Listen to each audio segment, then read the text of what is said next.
کوئی ٹیلی فون کر رہا ہے، کوئی سو رہا ہے، کوئی جاگ رہا ہے، ایسی سچویشن نہ ہو، کوئی سوئمنگ پول میں ہے۔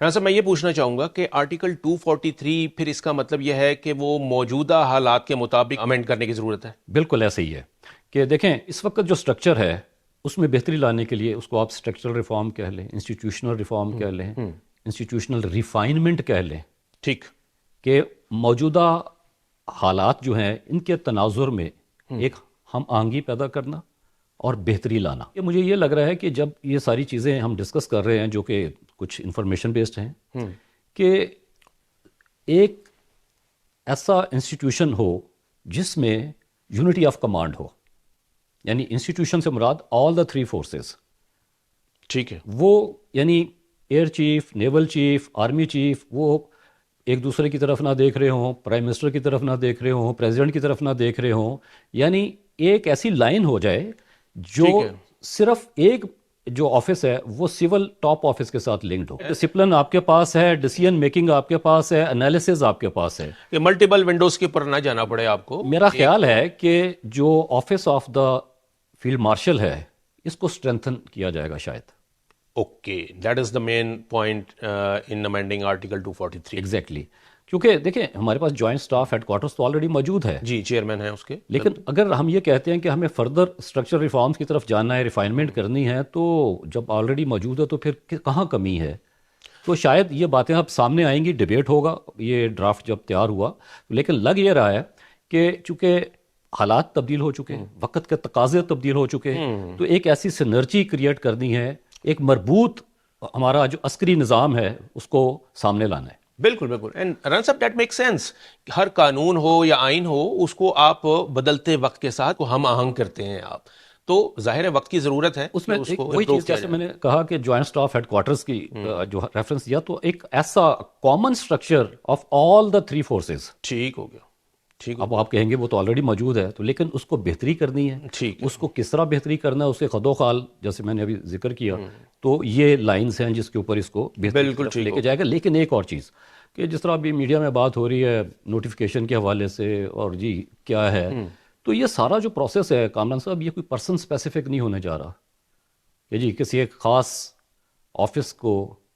جو ہے وہ بینیفٹ ہوگا اس سے، ایسا نہیں، ٹھیک، یہ یا خاص آفس سے مراد کسی خاص پرسنالٹی کو، تو ایسا نہیں ہے، یہ اوور آل ایک اسٹرکچرل بات ہے جو سامنے آئی ہے۔ تو اس میں میرا خیال ہے کہ قومیں جب آگے بڑھتی ہیں، حالات اور واقعات کے تقاضے جو ہوتے ہیں اس کے مطابق تبدیلیاں بھی آتی ہیں، بالکل ٹھیک، جو آلریڈی سیٹ لاز ہوتے ہیں یا رولز ہوتے ہیں، پروسیجر ہوتا ہے، اس کو تبدیل بھی کیا جاتا ہے۔ سر جورسپروڈنس میں یہ بات مانی جاتی ہے کہ جو قوانین ہوتے ہیں ان کو وقت کے مطابق ڈھالنا پڑتا ہے، ایگزیکٹلی، تو دیٹ از دا ادروائز وہ راٹن ہو جاتا ہے، وہ رزلٹ وہ نہیں آتا تقاضوں کے ساتھ ہم آہنگ نہیں۔ بالکل یہی بات ہے، بالکل یہ بات ہے۔ رانا صاحب جوڈیشل ریفارمز کی بات ہو رہی ہے، وہ کہا جا رہا ہے کہ جی ججز کے پوسٹنگز اینڈ ٹرانسفرز جو ہیں اس میں کوئی امینڈمنٹ جو ہے وہ آ رہی ہے۔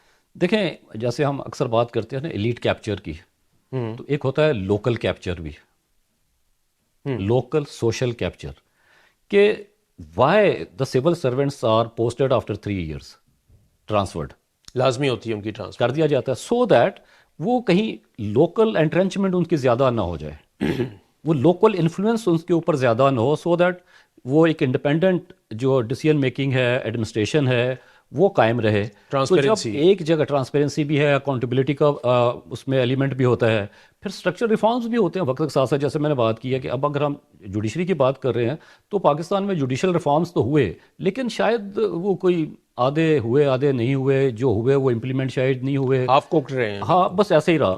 تو دیکھیں سب سے بڑا ایشو ہے کہ عوام کو سپیڈی جسٹس دینا، ہر شخص کو رسائی ہو انصاف تک، اور سپیڈی جسٹس ہو۔ آپ نے تو خود ماشاءاللہ کورٹ رپورٹنگ کی ہے، سپریم کورٹ کے معاملات آپ بہتر سمجھتے ہیں، اور ہائی کورٹ کے بھی، کہ کتنی پینڈنسی ہے۔ بالکل، اچھا اب ججز ایک جگہ سے دوسری جگہ جب نہیں جاتے تو ظاہر ہے پھر جیسے میں نے کہا کہ وہ ایک لوکل انفلوئنس بھی ہوتا ہے، ٹھیک ہے، اس کو ختم کرنے کے لیے، پروسیس کو تیز کرنے کے لیے، پینڈنسی کو ختم کرنے کے لیے یہ ہوگا کہ جو بہتر ججز یعنی بہتر پرفارم کر رہے ہیں ان کو ایسی جگہ بھیجا جائے جہاں پینڈنسی زیادہ ہے، تاکہ اس کا ورک لوڈ وہاں پہ کم ہو جائے، پینڈنسی ختم ہونا شروع ہو جائے۔ ایک تو یہ فیکٹر ہے۔ ٹھیک ہے، دوسرا خاص طور پہ یہ جو ہمارا لوکل فیکٹر ہوتا ہے یعنی سول کورٹس کا، یہاں پہ بہت زیادہ رش ہے، تو جب ایگزیکٹو مجسٹریسی کی بات ہوتی ہے تو میں ڈسکس کر رہا تھا جی وہ بھی کسی پوائنٹ ہے important اس میں. بندے سے کہ یہ کیا ہم نے تو ختم کیا تھا ایگزیکٹو کو اس کے ساتھ، یہ تو یہ کیسے دوبارہ ہے. تو وہ آرگومنٹ یہ ہے کہ لوور کورٹس کے اوپر برڈن بہت ہے، تو کچھ کیسز ایسے ہوں گے، ناٹ آل دا کیسز، جو کہ ڈپٹی کمشنر یا اسسٹنٹ کمشنر جو وہ ڈیل کرے گا، پرائمری لیول کے ہاں اس کی ایک ریزن ہے. دیکھیں جب ہم کرمنل جسٹس سسٹم کی بات کرتے ہیں کامران صاحب، تو وہاں پہ کیا ہے کہ یہ سارا بیس کرتا ہے ایف آئی آر کے اوپر، اور وہ فریولس بوگس ایف آئی آرز ہوتی ہیں جس طرح انفلوئنس استعمال کر دی جاتی ہیں. تو وہ ایف آئی آر جو ہے وہ کسی سول جج کے یا اس کے اوپر جا کے وہ بالکل ختم ہو جاتی ہے، لیکن عدالتوں پہ بوجھ رہتا ہے. اس کی جو پروسیکیوشن کے حوالے سے جو اسکروٹنی ہے، اس عمل کو میرا خیال ہے کہ بہتر کرنے کی ضرورت ہے. اگر اس ریفارم میں وہ چیز آ جائے پروسیکیوشن کے حوالے سے کہ اس طرح کی فریولس قسم کے جو ایف آئی آرز ہیں وہ تھانے سے باہر ہی نہ جائیں، یعنی تھانے دار وہ اس ایف آئی آر کے بیس پہ کیس بنا کے عدالت نہ بھیجے، وہ وہیں پہ ایک اسکروٹنی ہونی چاہیے تاکہ وہ ختم ہو جائے. اس سے ایک تو یہ بھی ہو سکتا ہے. دوسرا ہم یہ بات کرتے ہیں جی کہ ججز جو ہیں وہ کرپٹ ہیں، کہتے ہیں جی وکیل کی کرنا جج خرید لو. یہ کیوں بات ہوتی ہے؟ اس لیے کہ element of corruption is there. اب اس کو اکاؤنٹیبلٹی کے لیے بھی ہے، لیکن اس میں میرا ایک وہ ہے آن دا لائٹر سائڈ، وہ کیا کہتے ہیں کہ مجھ سے پہلے میرے افسانے گئے، کہ اگر آپ کسی کو ٹرانسفر کریں گے تو اس کے افسانے تو پہلے پہنچ چکے ہوں گے کہ اے کس طرح کا بندہ ہے یار، ٹھیک ہے، اس کے کیا کیا تعلقات ہیں، کیا معاملات ہیں. جی ایسے ہی ہے. مزے کی بات ہے نا سب، کہا جاتا ہے کہ وکیل کی دو قسمیں ہوتی ہیں، ایک وہ جو قانون جانتا ہے اور ایک وہ جو جج کو جانتا ہے. ایگزیکٹلی. تو وہ جج کی جان پہچان جو ہے وہ زیادہ نہ ہو جائے ایک ہی علاقے میں، تو میرا خیال ہے اس وجہ سے یہ ہے کہ جی بالکل صحیح کہ یہ جو بات ہم کر رہے ہیں نا جوڈیشری کے حوالے سے، یہ بھی ایک انسٹیٹیوشنل ریفارم ٹھیک ہے. لیکن بات پھر وہی قانون صاحب آتی ہے کہ پاکستان میں اس طرح کے ریفارمز بہت ہوئے پہلے بھی. اگر آپ اس کو مس یوز کریں گے تو مس یوز کیا، جب آپ ہر معاملہ آپ کا پولیٹیسائزڈ ہے، پولیس ہے، بیوروکریسی ہے، ایڈمنسٹریشن ہے، تو ہمیں معلوم ہے کہ تمام پولیٹیکل پارٹیز نے جس طرح انفلوئنس استعمال کیا ان تمام انسٹیٹیوشنز میں، ٹھیک ہے، اور آج بھی آپ دیکھیں، میں نام نہیں لیتا، ایسے لوگ موجود ہیں جو کہ ریٹائرڈ ہو چکے ہوئے ہیں لیکن پھر بھی انہوں نے رکھا ہوا ہے کیونکہ وہ they are well entrenched in bureaucracy and other institutions. ایسے ہی ہے. تو جب تک یہ چیز ختم نہیں کرتے آپ، ٹھیک ہے، اور میرٹ بیسڈ اپوائنٹمنٹس نہیں ہوتی اور اکاؤنٹیبلٹی نہیں ہوتی، اور یہ اگر آپ کو معلوم ہے کہ Mr so and so is aligned with a political party, ڈھکی چھپی بات نہیں ہوتی، تو وہاں اپروٹ کرنا چاہیے، آپ اس کو اپروٹ کروائیں. بالکل ٹھیک ہے. اس میں پھر یہ نہیں ہونا چاہیے کہ جی یہ ساڈا بندہ تھا تہاڈا بندہ. بالکل ٹھیک. رانا صاحب این ایف سی ایوارڈ پچھلے 15 سال سے نہیں آ سکا ہے، تو وہ کہا جا رہا ہے کہ اس کے لیے بھی ایک امینڈمنٹ جو ہے وہ کیا ہے؟ تب اس میں دو باتیں ہیں. ایک تو یہ ہے کہ وہ ڈویزیبل پول سے جو شیئر ہے صوبوں کا وہ طے کر دیا گیا تھا. ہم نے لاسٹ پوڈ کاسٹ میں بات کی تھی کہ اس کو کیپ کر دیا گیا کہ وہ جو اماؤنٹ وہ شیئر جو ہے فکس کر دیا گیا ہے اس سے کم نہیں ہو سکے گا اب. اچھا وہ تھوڑا سا ان لاجیکل بھی ہے، اس لیے کہ اگر تو آپ نے این ایف سی پاپولیشن بیس پہ کیا ہے یا بیکورڈنس بیس پہ کیا، تو اگر پاپولیشن کم ہو رہی ہے تو پھر آپ وہی اماؤنٹ لیتے رہیں گے جو آپ کو مل رہی ہے. اور اگر بیکورڈنس سے آپ بہتر جا رہے ہیں تو آپ امپروومنٹ کر رہے ہیں، تو کیا وہ جو بیکورڈ کے حوالے سے اگر آپ کو ملا ہوا ہے نیشنل فائنانس کمیشن سے ایوارڈ، تو وہ بیکورڈنس کے پیمانے سے ہی ملے گا اگر آپ بہتر بھی ہو رہے ہیں. تو یہ ایک امپورٹنٹ فیکٹر ہے اس کے اندر. دوسرا جو poor tax collection at the level of the provinces ہے، وہ بھی ایک لمحہ فکریہ ہے. ٹھیک کہ مطلب اس میں بہت ساری چیزیں آ جاتی ہیں، کیونکہ نیشنل فائنانس کمیشن ایوارڈز یہ نہیں ہے کہ صرف صوبوں کو پیسے دینا، بہت سارے چیزیں اس کے ساتھ جڑی ہوئی ایک اسٹرکچر ہے وہ. ٹھیک ہے. تو اس حوالے سے میرا خیال ہے کہ اس کو اگر ریویو کیا جاتا ہے تو it's not a bad. Pakistan Peoples Party تو اس کا کریڈٹ لیتی ہے 18ویں ترمیم کرانے کا، اس میں سے کچھ چیزیں ریورس ہو رہی ہیں، صوبوں کو جو اختیارات دیے ہوئے تھے کچھ واپس ہو رہے ہیں، تو وہ کیا فیلئر تھا ہمارا اس سیکٹر میں؟ ہم سب میں نے لاسٹ ٹائم بھی ایک بات کی تھی کہ constitution is a developing document. ٹھیک. ترامیم کیوں آتی ہیں؟ جو پچھلی ترمیم ہے اس کا جب جائزہ لیا جاتا ہے تو اس نے اگر ڈلیور نہیں کیا اور یا جو ہم حاصل کرنا چاہ رہے تھے وہ ہم نہیں حاصل کر پائے، تو پھر اس کو انڈو کرنا پڑتا ہے یا امپروو کرنا پڑتا ہے، اس میں امینڈمنٹ کرنی پڑتی ہے، اس کو ریفائن کرنا پڑتا ہے. تو اگر ہم بات کریں دیکھیں ایجوکیشن کے حوالے سے، تو پاکستان میں اس وقت جو سب سے بڑی ضرورت ہے تعلیمی نظام کے حوالے سے، وہ ہمارا نیشنل کریکولم جو ہے وہ مسنگ ہے. جی ٹھیک ہے.